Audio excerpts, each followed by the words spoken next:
Kiko, ito po yung ilan sa mga katanungan galing sa followers mo. Simulan natin kay Telma A. Reyes. Ang tanong niya, ano na magiging sitwasyon ng mga LDR pag magkatotoo na mawawala ng internet ng ilang buwan? Okay. Tungkol to sa sa solar storm. So actually, may mga ngilan-ngilan na balita sa ngayon, just galing sa iba't ibang scientist. Pero hindi pa kasi buo na ganun kalaki yung mga detalye na kung ano ba talaga yung posibleng mangyari. Pero I think time will come, or sa oras na darating yan, is siguro may mga solusyon naman na pwede pang mangyari kasi maraming magiging apektado, lalong-lalo na yung mga iba't ibang trabaho na gamit ay internet. Okay? So, yun. Okay, next question. Galing kay Reyna. Bakit pila lalaking nakahanap na ng ibang ipapalit? Kuya Kiko, pero hindi ka pa rin niya bigyan ng kalayaan na maging masaya sa iba. Well, like I said na rin dati sa mga 5 videos natin, actually, kung minsan sa mga lalaki, that's why na may hindi ka muna pinapakawalan kahit may iba na siyang babae. Kasi yun nga, like I said dati, is kumukuha pa yan ng buwelo, which is kinikilala niya pa lang yung bagong babae niya, or maybe yun nga, ikaw isang maging reserba ka muna habang kinikilala niya pa lang yung bagong babae niya. So ngayon, kung magkataon na magiging okay siya sa bagong babae niya, is saka ka na niya i-echapwera. Pero kung nagkataon din na hindi niya nagugustuhan yung bagong babae niya, babalik siya sa'yo. That's why hindi ka niya pinapakawalan para may babalikan siya. See? So ngayon, ang dapat mong gawin dito is ikaw na yung umatras.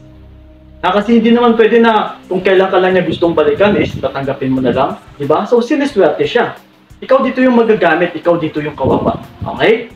So yun, ano pa? Okay, eto naman yung katanungan ni Layatar. Bakit nagpapadala ng 500 pesos ang ex ko samantalang hindi na kami nag-uusap at naka-block siya sa akin?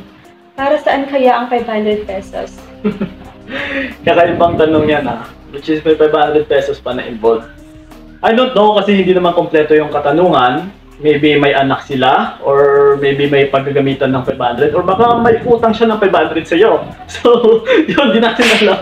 So, hindi natin masasagot po yan. Okay? Sige. Ito naman galing kay Joyce Mendoza.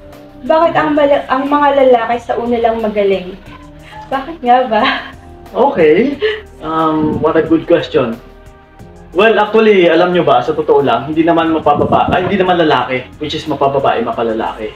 Sa lahat ng bagay. Kasi tayong mga tao, kagaya na rin yan sa cellphone.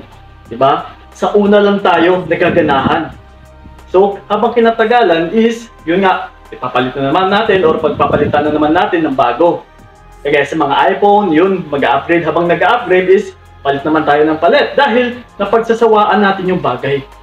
So ngayon, pagdating sa tao, sa relationship, that's why na kung masasabi natin sa una lang okay, sa una lang masaya, and then kinatagalan is parang wala na siyang pakialam sa akin. Kasi yun na nga, sa aspeto ng pagmamahalan is, syempre, may panahon tayo na kinikilala natin yung tao. Okay? So habang kinikilala natin, dito natin malalaman kung magtutugma ba kayo, magkakamatch ba kayo, kung sasaya at sasaya ka ba sa kanya. Kaya nga may stages tayo ng ligawan, ng magkasintahan muna bago sa kasalan. Kasi kilalanin nyo muna yung bawat isa. So ngayon, sa tanong mo na yan, is kung sa umpisa lang naging masaya and then pinatagalan is hindi na, ibig sabihin is hindi talaga kayo magkamatch. Pero kung sa umpisa pa lang until na sa kasalukuyan is naging masaya kayo, so posible na matatawag din natin na magka-match kayong dalawa. And then, yung next stage natin is, pwede na kayong humantong sa kasalan. Yun. Ano pa? Ito naman galing kay Lovely Tess Ponce. Ang tanong niya, magbabago pa ba ang isang lalaki after niyang nagkasala? Okay. Usapang pagbabago. Sa pagbabago kasi, it takes time, no? Hindi naman agad-agad na magbabago yung tao after niyang magkasala. So, depende rin kasi ito sa tao na binigyan niya ng pagkakasala. Kung paano siya pinarusahan. Kung paano niya binigyan ng pagsisisi. Yes, kagaya na sa mga tinuturo natin dyan kung para mabigyan din ng pagsisisi yung isang tao na nagkasala sa'yo. Diba? Like kasi dati is, umatras ka, huwag mo na siyang tanggapin pa, para ma-realize niya rin yung mga kamalian niya. Kasi sa realization is, dito talaga nagbabago yung isang tao. So ngayon, kung hindi mo siya mabibigyan ng realization, paano siya ngayon magbago? Paano niya malalaman yung mga pagkakasala at mga pagkakamali niya?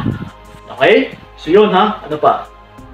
Ito naman yung katanungan ni Leia Esmael. Paano daw ba mag-move on sa LDR na hindi pa nakikita in person? Okay, actually, mahirap. Like I said na rin dati, is hanggat maaari, huwag ninyong sagutin yung isang lalaki na hindi nyo pa na-met. Diba? So ngayon, ito, hindi mo pa nga na-met, sinagot mo na. So ngayon, nagkahiwalay kayo na hindi mo pa rin na-met. Oh no! So, actually, kung titignan is, mas madali ito, or mas madali sa'yo makapag-move on, kaysa na-meet mo yung tao. Once kasi na-meet mo siya, and then may mga good memories pa kayo, mas lalo ko pang mahihirapan. Pero sa ngayon na hindi mo pa siya na-met, actually ito lang, kailangan mo lang gawin dyan is tanggapin, acceptance, and then let him go. Pakawalan mo siya. So yun, ano pa? Last question, galing kay Jillian Kamahalan. Okay. Last Paano question. mo Sige. malalaman na pinakawalan ka na ng isang lalaki? Okay. Well, actually, mararamdaman mo ito eh. Mararamdaman mo naman kung pinakawalan ka na talaga ng isang lalaki. Sa pamamagitan din kung paano kanya itrato. Kung hindi na siya nagparamdam sa'yo, kahit sabihin natin 2 days, 3 days, 4 days na hindi siya nagparamdam sa'yo, pwede na nating ma-assume or ma-validate or ma-conclude na hindi ka talaga minamahal ng lalaki. So once na hindi ka minamahal ng lalaki, ikaw na rin yung mag-validate na pinapakawalan ka na niya. Yes, kaysa maghahabol ka pa, kaya kung minsan instead na papakawalan ka ng lalaki is, ito take advantage ka muna niya. Gagamit-gamitin ka muna niya habang nagpapagamit ka pa din. So, like I said na rin dati, na para hindi rin kayo maggamit ng lalaki pa, is tignan nyo kung paano nila kayo itrato.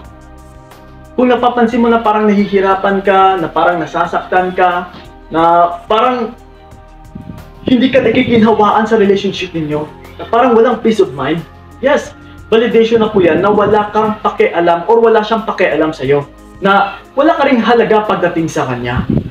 So, kailangan mo na rin tanggapin na hanggang dyan lang talaga yung pagkikitungo niya sa'yo. So, ang gawin mo, kahit hindi ka pa niya pinapakawalan, dapat ikaw yung kumalas. Ikaw yung mag-decide utol. Walang magagawa yung lalaki kung ayaw mo talaga. Okay? So yun ha. Meron pa ba? Ay, last na pala yun. Sige. So yun na. Kuya Kiko may nagpapa-shoutout pala sa'yo. Lagi daw siya nakikinig sa mga payo mo.